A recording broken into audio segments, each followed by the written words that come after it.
Histórias como a de Elias não estão nos livros de medicina. Elas são escritas nas madrugadas silenciosas, nas lágrimas que ninguém vê e nos pequenos milagres que acontecem quando um profissional de saúde escolhe ir além da técnica. No vídeo de hoje, você vai conhecer uma dessas histórias que marcam a alma, e que mostram o verdadeiro significado de estar de plantão.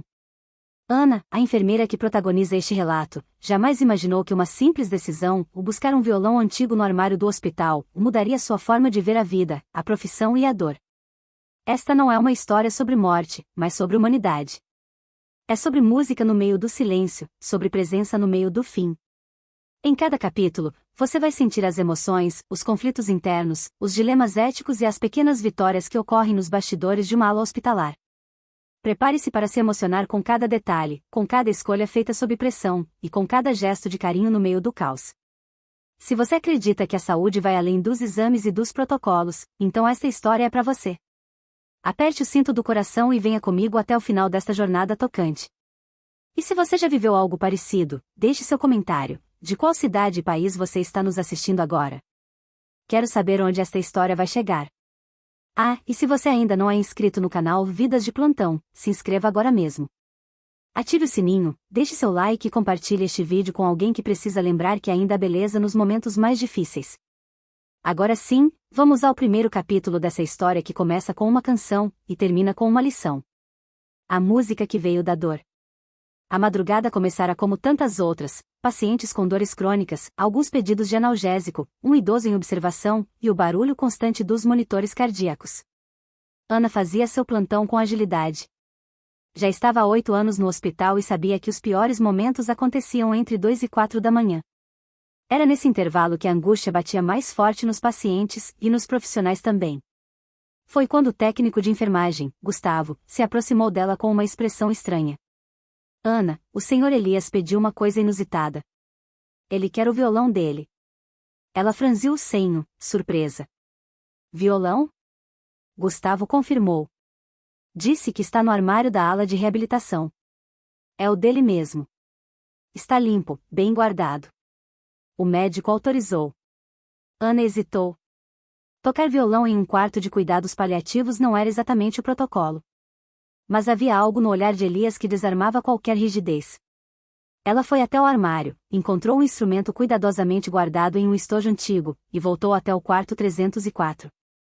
Elias, mesmo fraco, sorriu como se fosse reencontrar um velho amigo. Pode me ajudar a sentar? Ele pediu, com a voz rouca. Ana o ajudou.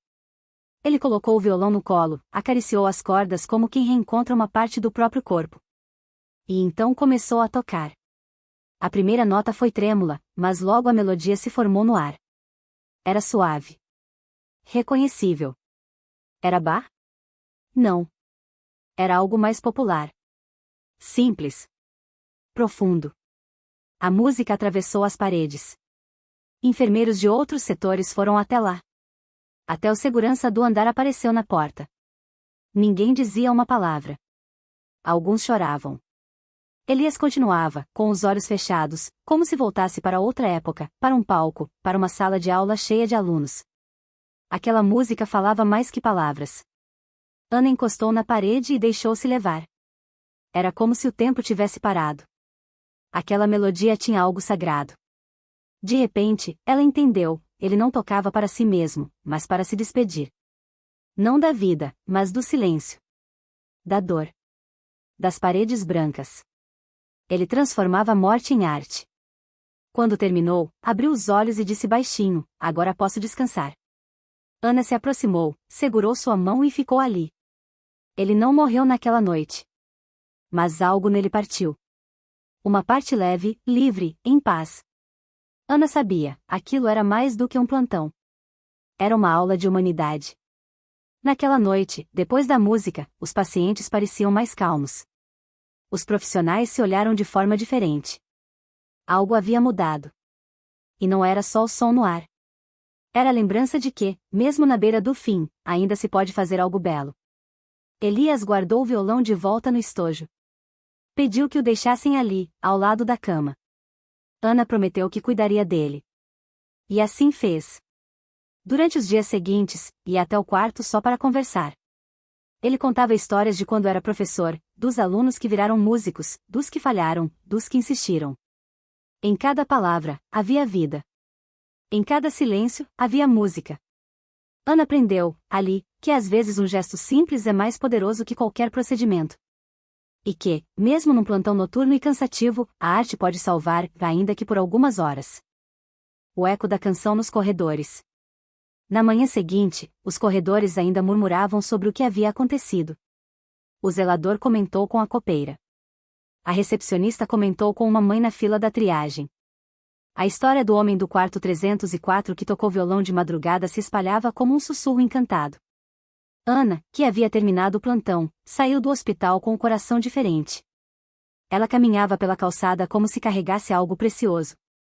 Ainda ouvia a melodia na mente. Era como se Elias tivesse plantado uma semente. Aquela música não saía dela. Ao voltar para o hospital 3 dias depois, Ana soube que Elias havia piorado. Estava lúcido, mas já não conseguia se levantar. Quando ela entrou no quarto, ele sorriu fraco. O violão ainda estava ali. Você voltou, ele disse. Prometi, lembra? Ela respondeu, segurando sua mão. Posso te pedir uma última coisa? Ele perguntou. Ana assentiu. Quero que você toque por mim. Só uma vez. Ana arregalou os olhos. Mas eu não sei tocar.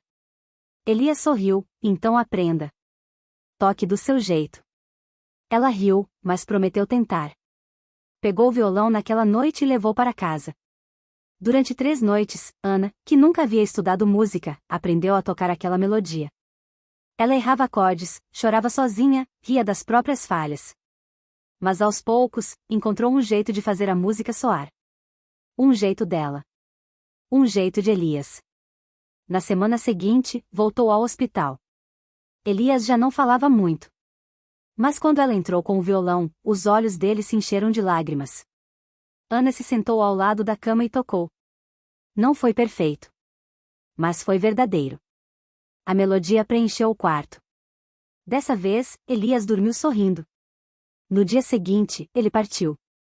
Não houve alarme. Não houve pressa. Apenas paz. Elias se foi como viveu, em silêncio e música. Ana chorou. Todos choraram. Mas havia algo sereno naquele adeus. Era como se a canção tivesse preparado o caminho. O violão foi entregue à família. Mas Ana ficou com a promessa, continuar espalhando aquela canção. Mesmo nos plantões mais difíceis. Mesmo nos dias em que a dor parecia vencer. Sempre haveria espaço para a beleza. E assim começou algo novo em Ana. Uma missão silenciosa. Um cuidado diferente.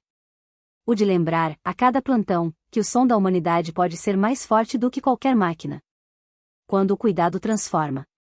A morte de Elias deixou um vazio no hospital, mas também um tipo raro de memória, a que transforma quem fica.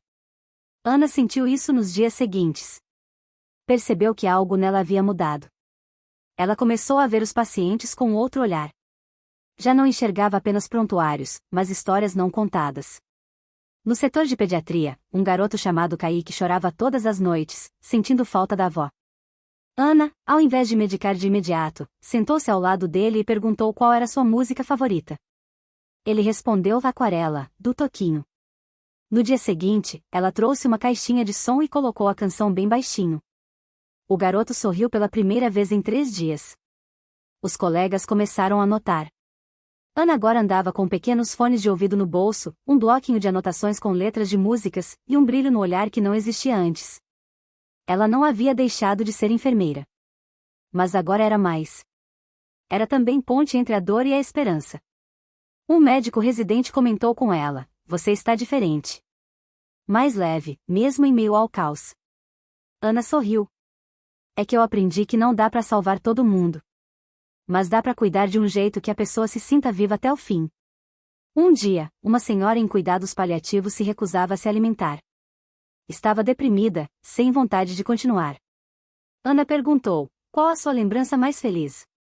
A mulher respondeu: ouvir meu pai cantar bolero na cozinha. Ana saiu, procurou a música, voltou com uma pequena caixa de som, e a colocou ao lado da cama. A mulher chorou. Depois sorriu. E, pela primeira vez em dias, comeu uma colher de sopa. O cuidado ganhou outro nome naquela ala: presença. E Ana, sem querer, havia iniciado uma revolução silenciosa dentro do hospital. Não foi fácil. Houve críticas. Alguns colegas disseram que ela estava romantizando demais. Outros achavam perda de tempo. Mas quando um paciente em crise se acalmava com uma simples canção, ninguém podia negar, havia algo ali que funcionava. O diretor da enfermagem a chamou para conversar. Ana achou que seria repreendida. Mas ele apenas disse: continue. Só peço que documente tudo. Se der certo, podemos tornar isso parte do protocolo humanizado. Ela saiu daquela reunião com lágrimas nos olhos. Não porque havia conseguido permissão, mas porque, enfim, alguém havia entendido. Elias estaria sorrindo se visse aquilo. Sua última canção estava ecoando em corredores que ele jamais imaginaria. E assim, de plantão em plantão, Ana percebeu que a dor não precisava ser a palavra final. Às vezes, uma música, um toque, uma presença bastavam para transformar a despedida em algo mais leve, quase bonito. As vozes que ninguém escuta. Numa noite chuvosa, Ana assumiu o plantão com a sensação de que algo fora do comum aconteceria. O hospital estava lotado. Emergência transbordando. UTI em alerta. Mas foi na ala psiquiátrica que ela viveu outro momento inesquecível. Um paciente em surto, chamado Daniel, gritava de forma desesperada. Havia sido contido fisicamente por segurança, e a cena era dolorosa de assistir. Ana se aproximou e pediu para ficar sozinha com ele, contrariando o protocolo. Quando todos saíram, ela se aproximou com cautela, sentou-se no chão e começou a cantar bem baixinho: "O mundo é um moinho." A voz era frágil, mas sincera. Daniel parou. Aos poucos, os gritos cessaram. Os olhos dele, arregalados, começaram a chorar. "Minha mãe cantava isso", ele disse. Antes de morrer. Ana apenas respondeu: "Ela ainda canta com você." E ficaram ali, em silêncio, até ele adormecer. Quando saiu do quarto, os colegas estavam perplexos. "O que você fez?" Ana respondeu: "Escutei o que ninguém quis ouvir." E naquele instante, entendeu algo ainda mais profundo: a dor mental precisa de abraços invisíveis. A partir daquele dia, ela começou a guardar pequenas músicas ligadas a histórias dos pacientes. Quando podia, usava a música para abrir portas que o bisturi não alcançava. Um paciente com Alzheimer, por exemplo, não lembrava o nome da filha, mas cantava perfeitamente as letras de Cartola. Ana gravou um vídeo, mandou para a família. A filha, ao assistir, chorou como criança. Disse que aquele vídeo foi o maior presente da vida. Aos poucos, os colegas começaram a procurar Ana quando não sabiam mais o que fazer. "Tem alguma música para esse paciente? Você pode tentar algo com aquela idosa do 403? Ela havia se tornado referência de algo que ainda não tinha nome. Era mais do que empatia. Era arte como instrumento de cuidado. E embora a exaustão dos plantões continuasse, Ana agora sentia que sua vocação tinha ganhado voz e melodia. A semente de Elias crescia. E ela sabia, era só o começo. O violão no auditório. 2 meses após a morte de Elias, o hospital organizou uma semana de eventos internos sobre práticas humanizadas.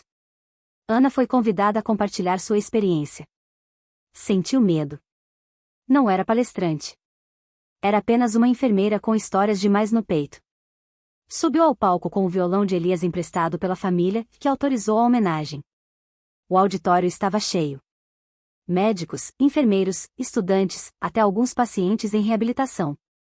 Ela respirou fundo. Contou a história da madrugada em que tudo começou. Cada palavra era uma nota da canção que transformará sua vida. Ela não usou slides. Usou a alma. No final, disse: "A gente não precisa salvar vidas o tempo todo. Às vezes, a missão é apenas fazer com que elas se sintam vivas até o último segundo." Depois disso, tocou a melodia. O auditório silenciou. Alguns choraram. Outros aplaudiram em pé. Foi o momento mais impactante da semana. Um diretor da Secretaria de Saúde, presente no evento, a procurou depois. "Você já pensou em registrar isso? Criar um projeto?" Ana disse que não. Ele respondeu: "Pois agora você vai." Dias depois, nasceu o projeto Notas que Curam, uma iniciativa que levaria música a alas hospitalares com apoio oficial. Ana virou referência, mas nunca deixou os plantões. Ela dizia que precisava continuar sentindo o pulso da dor para lembrar por que começou. Cada novo paciente era uma nova melodia a descobrir. Um vídeo da sua apresentação viralizou nas redes sociais. Pessoas de vários países mandavam mensagens. Um músico em Portugal ofereceu-se para compor uma canção em homenagem a Elias. Uma enfermeira no México começou um projeto semelhante. Ana chorava ao ler os depoimentos. Não porque buscava fama, mas porque, em silêncio, o violão de Elias estava fazendo o que ele mais sonhava, continuar ensinando. Ela pendurou uma pequena placa no corredor da ala 3, a dor ensina. Mas a beleza cura. Muitos passavam sem notar. Mas quem lia, parava. E sentia. Ana seguia tocando. Às vezes, sozinha no refeitório. Outras, ao lado da cama de quem já não podia falar. E sempre, sempre, lembrando que a última canção daquela madrugada foi, na verdade, o início de tudo. A história de Ana e Elias nos mostra que a verdadeira medicina vai muito além da ciência. Ela mora nas pequenas decisões feitas com o coração, nos gestos silenciosos que mudam destinos e, às vezes, em uma simples canção no meio do caos. Se essa história tocou seu coração, não guarde só para você. Compartilhe. Existem muitos profissionais de saúde que, como Ana, estão no limite físico e emocional. Este vídeo é um lembrete de que a esperança ainda existe, mesmo nos corredores mais escuros. E antes de sair, deixe aqui nos comentários, de qual cidade e país você está assistindo este vídeo. Quero saber até onde a canção de Elias vai chegar. E claro, se ainda não for inscrito no canal Vidas de Plantão, inscreva-se agora. Ative o sininho, curta o vídeo e acompanhe cada história, porque nos bastidores dos plantões, vivem almas que nunca deixam de cuidar.